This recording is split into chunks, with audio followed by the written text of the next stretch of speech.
Pablo, bona tarda. Avui és dia 5. La reflexió d'avui, com sempre, breu, curt i ras.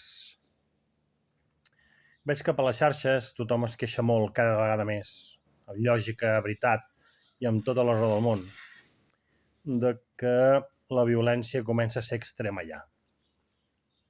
Ens violen les dones, ens roben els avis, ara ja ens maten, i la policia no fa res, no hi és, senzillament no hi és, no apareix.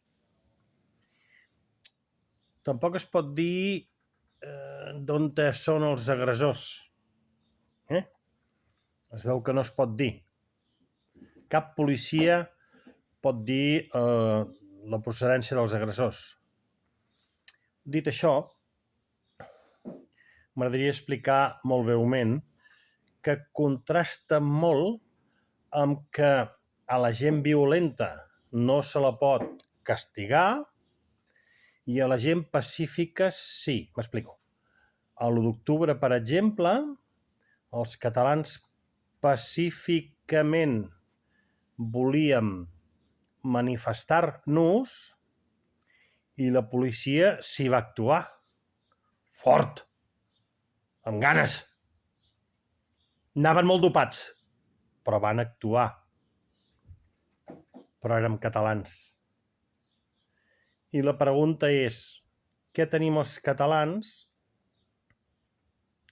que no tenen els magrebís o estrangers o immigrants o menes?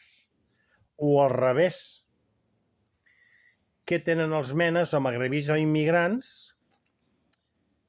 que no tenim els catalans?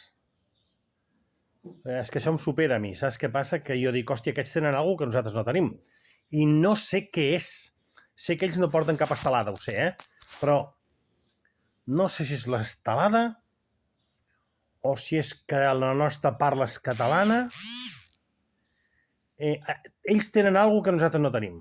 Aviam si algú és capaç d'explicar-m'ho, perquè jo tinc verdaders problemes. Mira que fa temps que hi penso, però no arribo a entendre. No sóc gaire llest, però què tenen aquesta gent que els catalans no tenim? Fins aquí la reflexió d'avui. Visca Catalunya lliure, companys i companyes.